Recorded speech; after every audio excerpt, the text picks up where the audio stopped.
Macca, Andrew Mccullough, how are you, mate? Good, mate. How are you?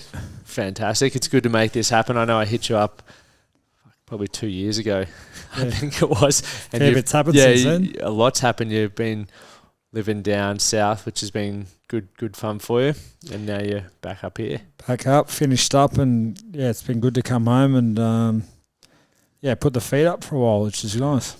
It's been a while, mate. You've had 15 long years. So for those who aren't familiar with Macca, what names you get the chainsaw as well, don't I you? get that a fair bit. Where did the chainsaw come from?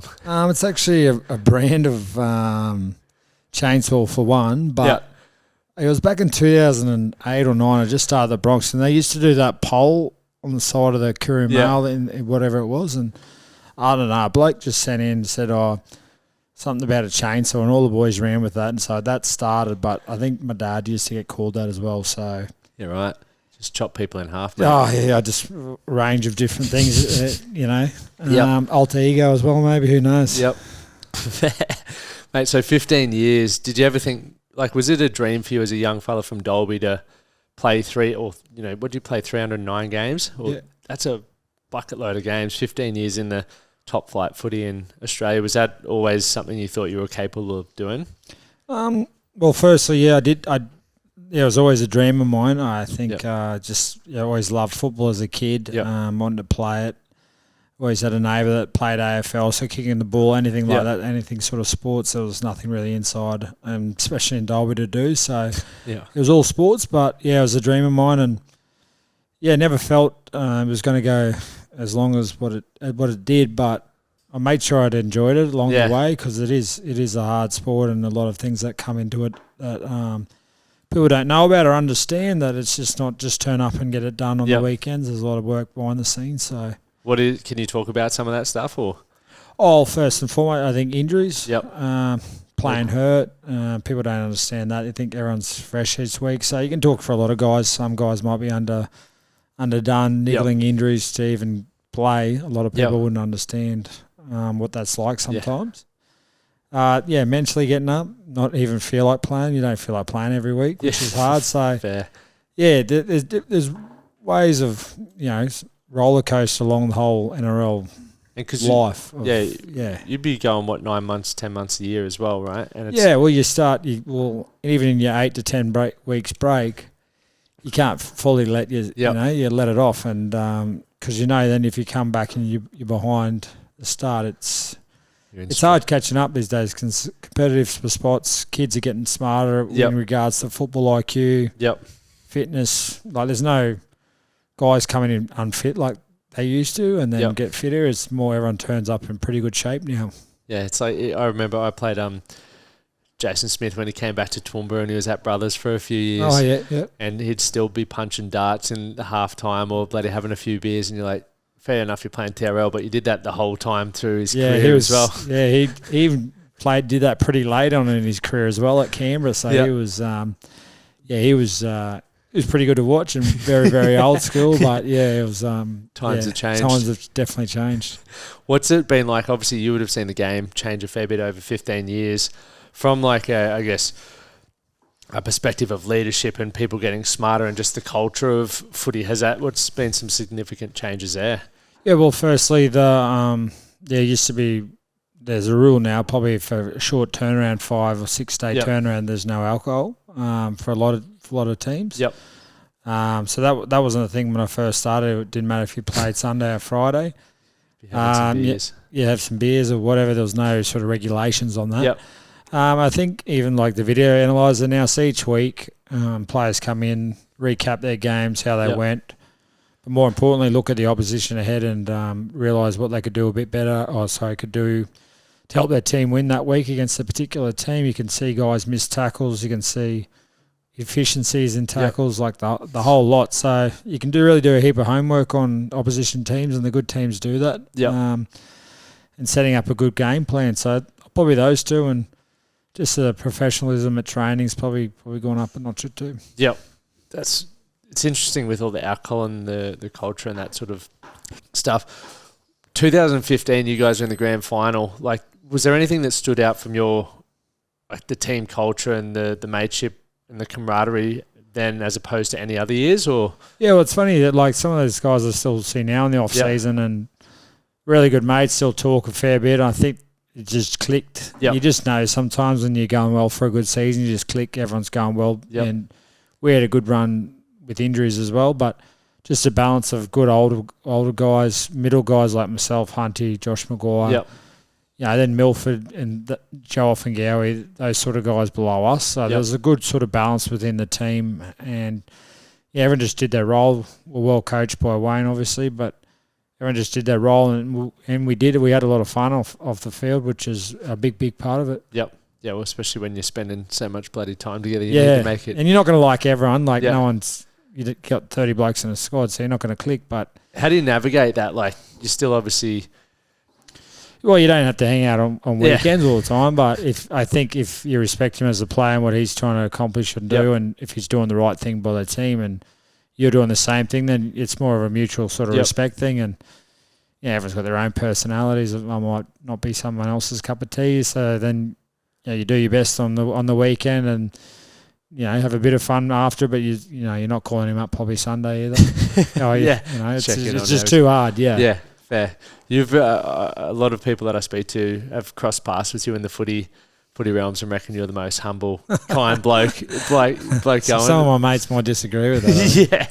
Yeah. I was just asking people passing by. I'll hit up your close mates. But throughout the career, like, what do you feel made you stood out from a young age? Like, I probably just, I don't know. I just worked really hard. Did extras back home all the time. Yep. We've had training Tuesdays and Thursdays, so we used to do things, Monday, Wednesday, Friday, change it up, whatever it is, if it's running or whatever it was. Because I knew that I was definitely, I certainly wasn't the fastest. I wasn't, the strongest or probably all those sort of things. But I just had to work with my strengths and what I needed to try and do and prepare myself.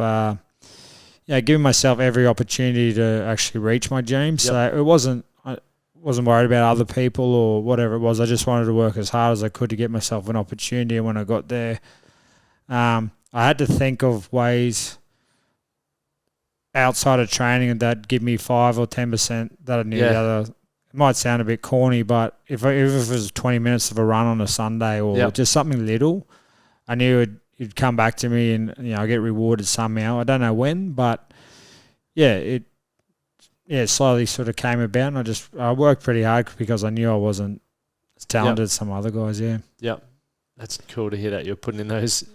I know. I just had to. I remember just training. We had a school teacher that used to take us on Wednesdays for like old school fartlek training, sprint training, like just all that sort of thing. It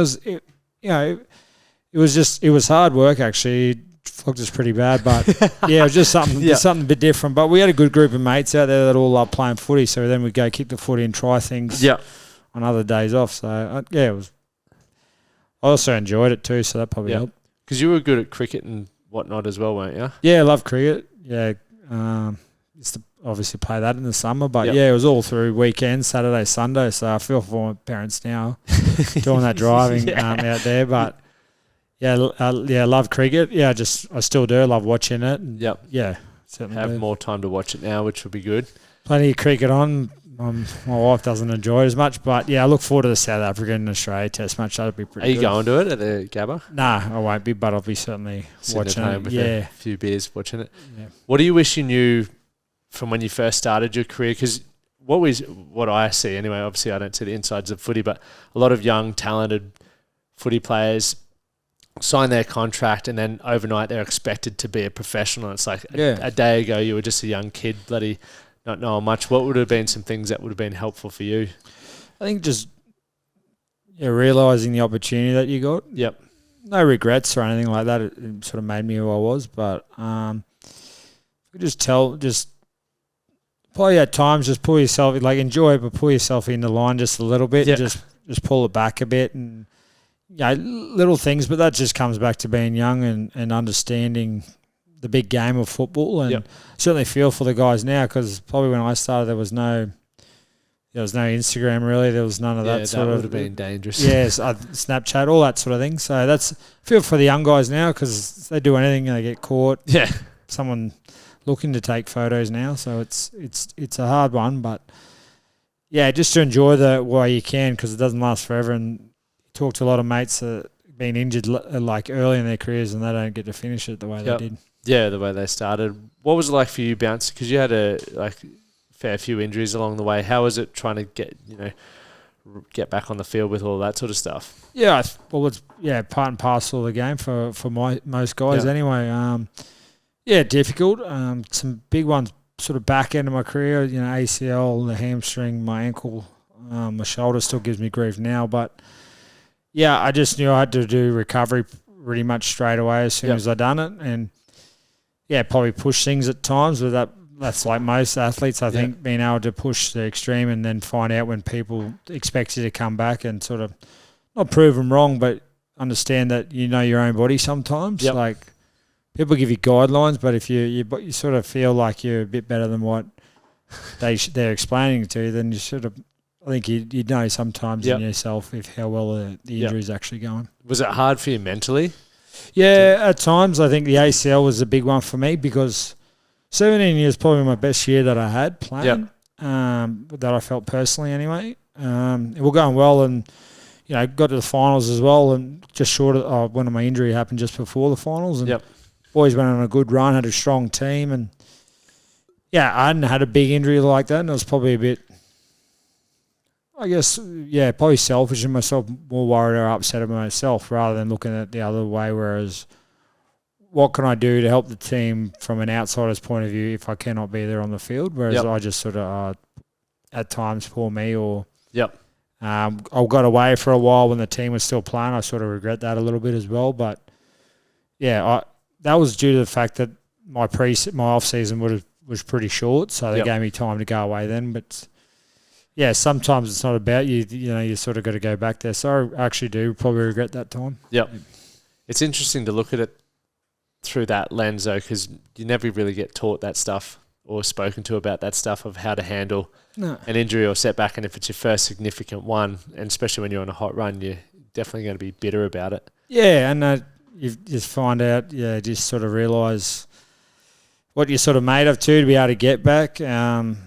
The hard work. But in saying that, like for me, that was one. I knew guys have had two or three. Yep. So you sort of got to pull back a bit sometimes and think you're not as bad as what some other guys. And I missed 4 or 5 games at the end, whereas guys have missed seasons and things like that. So, it's a big life lesson there for me. And it's a hard one for my wife too because I probably wasn't most pleasant at times sitting around at home either, not moving or doing anything. So. Yeah, it was definitely harder, but everyone, like most sportsmen, go through their ups and downs. Definitely, and you obviously taken away a lot of that perspective for leadership in the later years in your career as well, because obviously you're a leader amongst clubs, and even when you left the Bronx, I was like, fuck, I needed Macca here for just like leadership as well, because it was such a young side, and I still think you're a quality player. Spewing that you retired, but anyway. That's all right, mate. But from a leadership standpoint as well, I think, as you've spoken about before, earlier, just having the older heads there to, help. Yeah, a lot of them, especially for me, they all brought different attributes when they were leading. Like, Sammy wasn't a good trainer, but he always played. Yeah. Hodjo was demanding at training, was probably pretty strong with what he said to players at times. Lockie didn't say anything at all. Corey was sort of demanding and set standards, whereas everyone sort of was a bit different. You sort of can mould it around those sort of guys, but they just set examples at training, and sometimes it was pretty full on at training what expected, and it's harder now because you can't say that to kids now, which is a bit.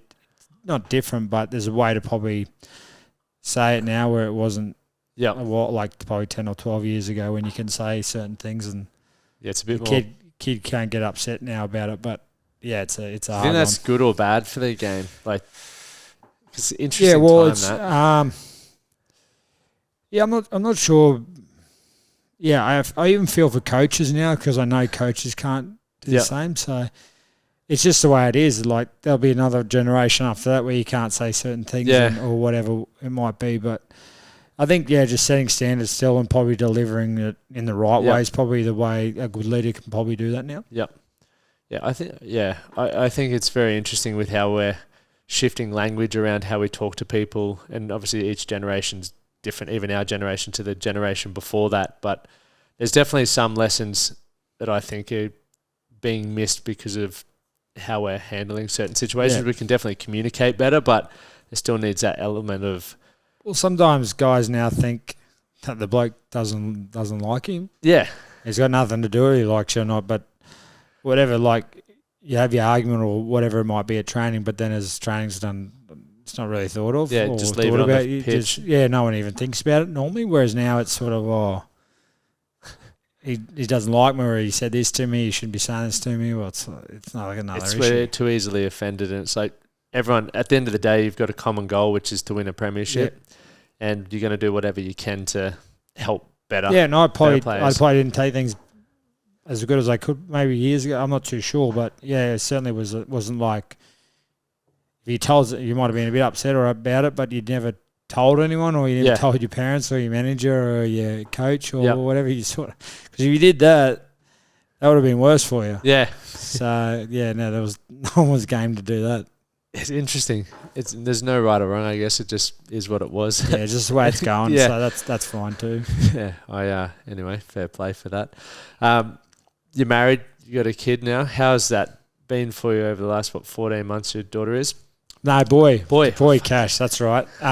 Best thing ever. Kick me for that one. That's all right. Best thing ever. Hardest best thing as someone told me once, which is pretty spot on because he's a busy boy, but he's happy. He loves balls. He loves getting outside. He doesn't watch any TV or anything like that. So it's good fun. And you know what? It's when you come home and I don't care what sort of day you had, it's probably the best feeling then. Did it give you a newfound appreciation for being able to play professional sport and stuff as well?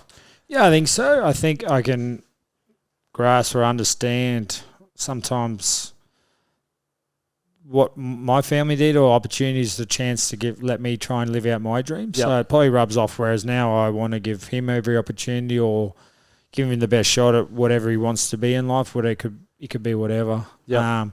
Maybe pushing him, everything he can do what he wants. Yeah. So, certainly newfound respect for my family and what they did for me. Yeah, that's awesome. And what about from the relationship with your wife? Like, obviously you're managing a career. Last year you guys were traveling a lot. Did your family travel with you and stuff during that point, or were you... Yeah, so that was a COVID year last year. So I was sort of by myself a little bit in Sydney. Carly was pregnant here in Brisbane, and then once we come up, I had to do the 2 weeks, and then she sort of came in then. But it was a little difficult at times. But like you got to put things in perspective. Like we were only apart probably 6 to 7 weeks, 8 weeks maybe. Whereas you got guys that are going a year or 12, whatever it might be that people around the world don't get to see their family or loved ones or whatever. So. Little tough situation, but everyone was in the same boat, so it wasn't like you were just doing it on your own. Yeah. You got like this attitude where nothing really bothers you at all. Is there anything that throughout your career that really pissed you off, or have you seem to have a good way of... I think it don't really piss me off anymore. I don't know. I think as I look back now, I can, like, if I wasn't upset about certain decisions, it probably made me better, because I remember back in 2013, I think Paul White actually sat me down in the cafeteria at the Broncos, and so I was 22, 23 then, roughly around there, and they said they were going up to Cameron Smith, or they want to try and sign him. So I was like, yeah, that's fair, like, obviously. So, but that's probably the best off-season I had, because I just trained that hard, just blocked everything out, just trained really hard, turned up in 2014 in really good shape. Yep. And, wasn't for him not to come in or whatever it might be, that I might not have been at the Broncos, but I might have had another opportunity somewhere else, but I still had a good chance to play some good footy. So I ended up going to the same manager as him, so I knew I was gonna be all right, actually. So it went around the corner. Yeah, I knew I wasn't going to get shafted on that one, which is perfect. Fine. So yeah, it worked out well. Smart, thinking outside the box, mate. I like it. What from the match play side of things, like, did you have a routine and stuff on how you prepped for a game, or did you just sort of rock up and go? So the night before, like you mean the night? Yeah, night your before? routine. Yeah, and all so that. night before was, I love ravioli, so I just get to that. Yeah, just that packet stuff. Really? Sat in my stomach, easy. I just had that. That's epic. Nothing too much. Get up the next day. Made sure I got up, had brekkie, and then just got busy till just after around lunchtime, and then just lunch and sandwich, and then have a sleep, and get into it. There's no superstitions. Couldn't do it because a lot of things change after a while. You can have a bit of a routine of what it is, but I was never gonna have this or these under. I never really, because changes or whatever. So I was sort of flexible, and things always change. So What do you think helped you have such a long career? Because what I'm gathering from a lot of the stuff is like you very driven and ambitious with what you want, but you also didn't hold grudges for a lot of stuff. But what do you feel helped you have such a long career? Yeah. Oh, well, the grudges one, I just felt like when I did that, it weighed me down. Yep. I knew I didn't play decent enough footy then, or I was worried about other things or what could happen. Whereas I knew when I played, I just sort of let it happen and just play and enjoy it, because that's what I began to play to begin with. Whereas you lose a bit of aspect on that and get caught up and stuff. Yep. Especially now when you got, I don't know, you probably got a full channel of league shows. Yeah.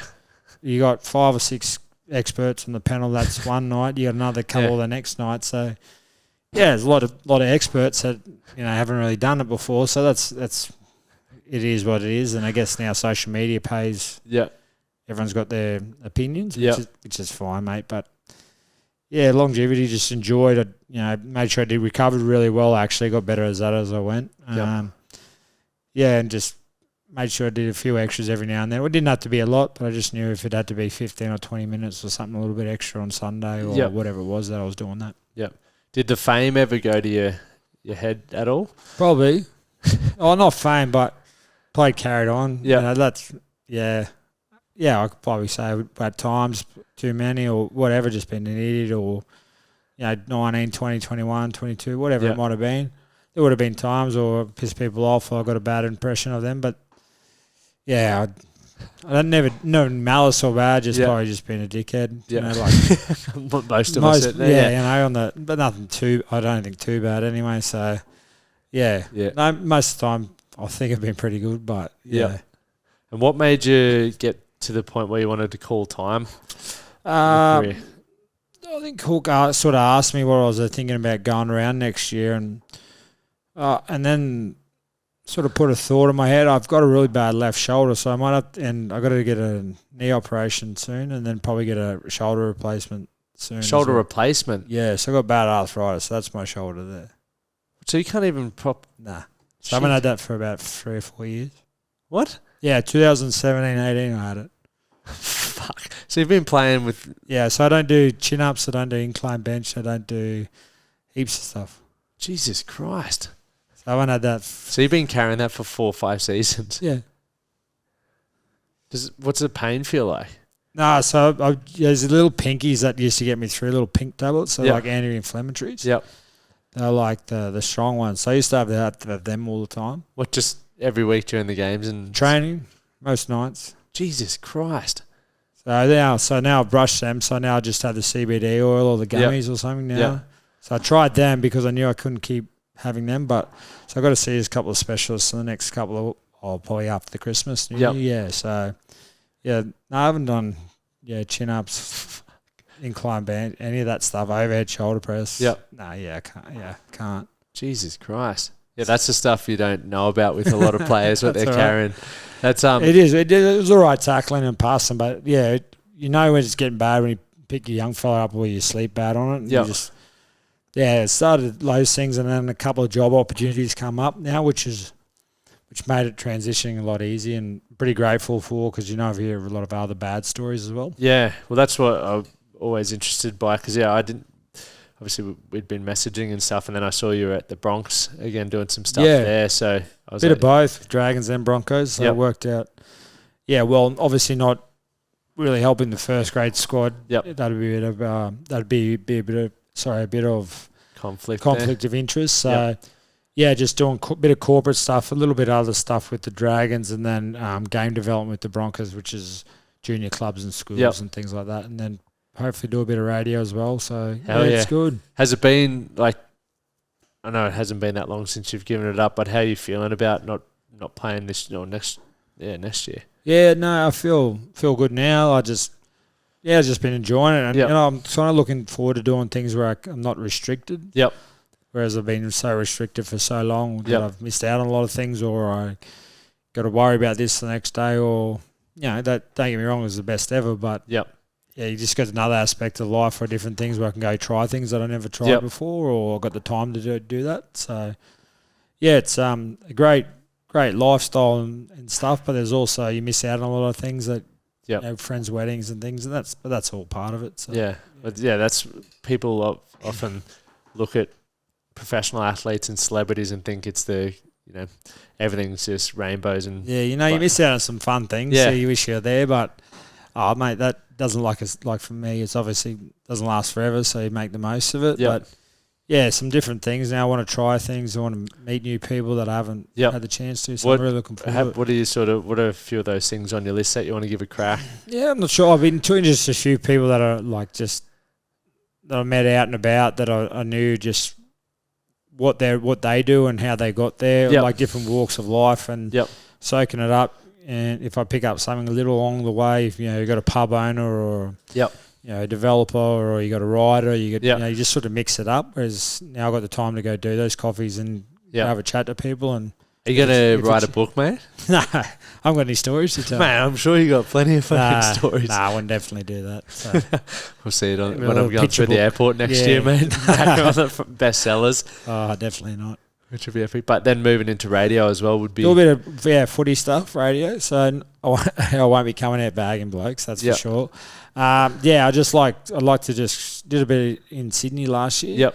Just calling games. Did you have a podcast or something at some point? Yeah, Player's Voice it was years ago. So is that still going or no? It was too hard, and I was still playing and training, and then to get different guys, it's probably a better opportunity for me now. Relaunch it. Yeah, no, it was. Yeah, that was another thing. I met some good guys along the way, and blokes I never thought you'd meet. So, I'll just see what's out there and try a few things. Yeah. Do you think the media, social media and stuff is becoming a distraction for players and stuff? Because I know obviously people can build their own brands and make... get that good balance, I think. There's a lot of opportunity and money and stuff like that for guys now. Yep. So... There's a good side of that of making money while you can. Yep. If you want to put yourself out there too, there's also the other side too, which is pretty hard. So if you get good at being able to block that stuff out, make a bit of money on the side, and you enjoy doing it, then go for it, I suppose. But you got to be careful with that because playing now and accidentally saying something you regret or whatever it might be, or doing something now is pretty hefty, so you got to be smart about it, but some guys are doing some pretty cool things. Yeah. And who would be 2 to 3 people that have helped shape you into the man you are now? 2 or 3? Obviously my dad.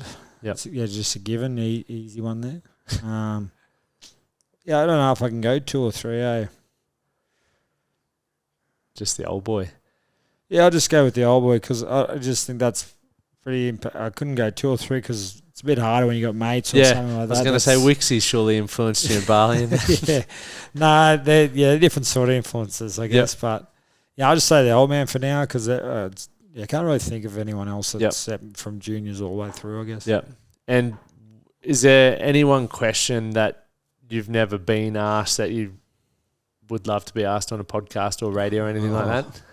I should have actually sent you that one first. Yeah, has there been any? No, I don't think so. Not yet. Or if you think about it, fucking send me a voice note. Okay, I can do that. I can do that. Easy. Mate, it's been a privilege having you on here, and obviously late at night you've just put the family to bed and come over here now, so I appreciate that, mate. And as a young fellow, obviously growing up watching you coming from Toowoomba as well, it's always...